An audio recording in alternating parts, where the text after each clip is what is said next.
Welcome to another Demarcation Media action figure review. Today we're going to be looking at the Star Wars Black Series K-2SO. Before we jump into the review, I want to say thanks to Big Bad Toy Store and ToyPhotographers.com for sending me this figure. Now, normally I wouldn't really give the box more than a glance, but because this is the first Black Series figure that I actually got new, I just want to take a minute, look it over. I like the black with the red. It's very sleek looking. You have a little picture of K2 down here. You can see he just fit in there. It says 24, number 24. I guess that's what number of figure he is in that wave. There's kind of a little bio on the back, 24 again.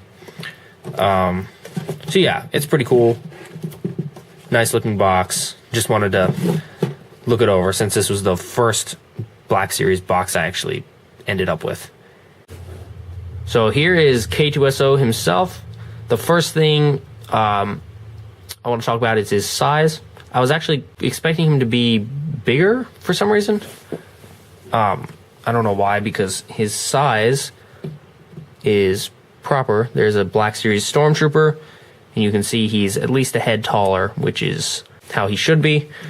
So he's not really lacking in size. He just seemed smaller to me at first.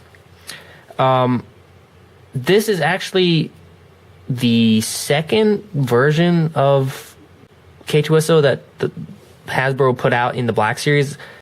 Don't ask me why there's two versions. I don't know. I don't know the differences. The only major difference that I can tell is the eyes. Let's move in closer so you can see what I'm talking about. The first version of K-2SO just had blank white eyes, which that's how he was in the movie. He just had kind of glowing white eyes. But for some reason, they added weird little red pupils to this one. Don't ask me why, because I don't know. But it looks a little strange to me. Kind of, I don't know. It kind of makes him look more like one of the mindless Imperial security droids. So I don't particularly like that. I think I'll probably try to paint over the red or something. So yeah, that's confusing. But other than that, I mean, I can't tell any major differences. So while we're here, let's take a look at some detail. The head is very detailed. It has some nice silver paintwork, some nice molding. You can see silver kind of like scratches and stuff. The Imperial symbol back there. Some more molded detail. So yeah, that's pretty cool. Let's pull out again so you can see his articulation. K-2SO is a pretty lanky dude, and that kind of provides some interesting articulation possibilities, because most of these joints are not only bending, the direction they should bend, but they can also bend the opposite direction, which is weird, but kind of interesting as well. There's pretty much, there's swivels everywhere. Pretty much every joint has a swivel on both sides. The hands swivel. They can move up. The arms can move up. They can move back. The arms can move out about that far. So that's pretty cool. The feet can move all different directions. They have kind of a joint here, but it's a click joint which limits how you can use it, which is a little disappointing. For the torso, you can swivel all over the place. You can move back a little bit, not forward. His neck can go way down, has a joint at the neck base and at the head as well. You can swivel all over the place. The legs can move, that's about as far as they can move out. They can move back real far. They can move forward. You can kind of twist them a little bit.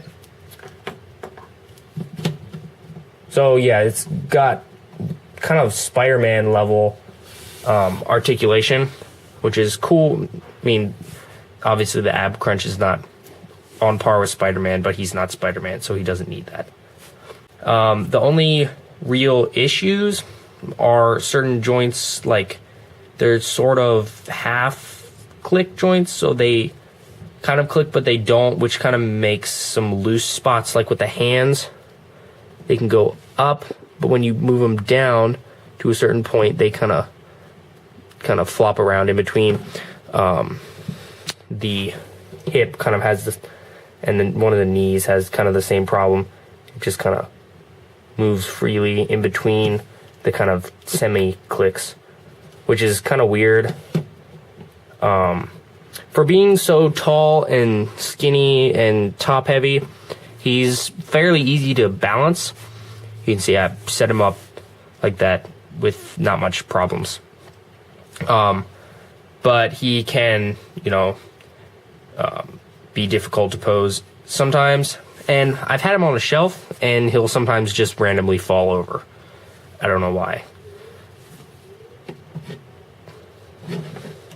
Go another view of the back.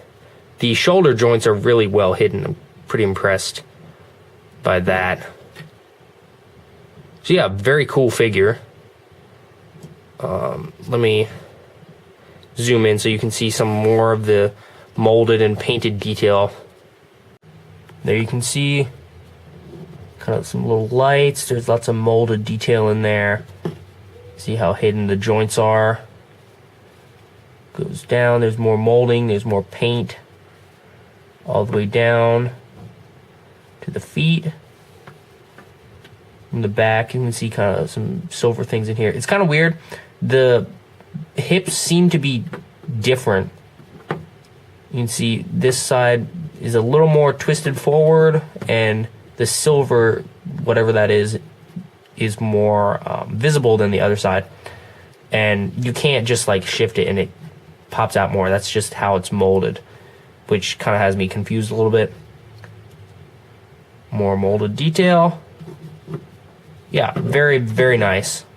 The kind of base retail price for this guy is $20, which is, I think, a very good price for what you get, articulation-wise, and the overall look is very good. The paint is very nice. So I definitely recommend this guy. I don't know what the difference is from the previous version with the white eyes other than the eyes.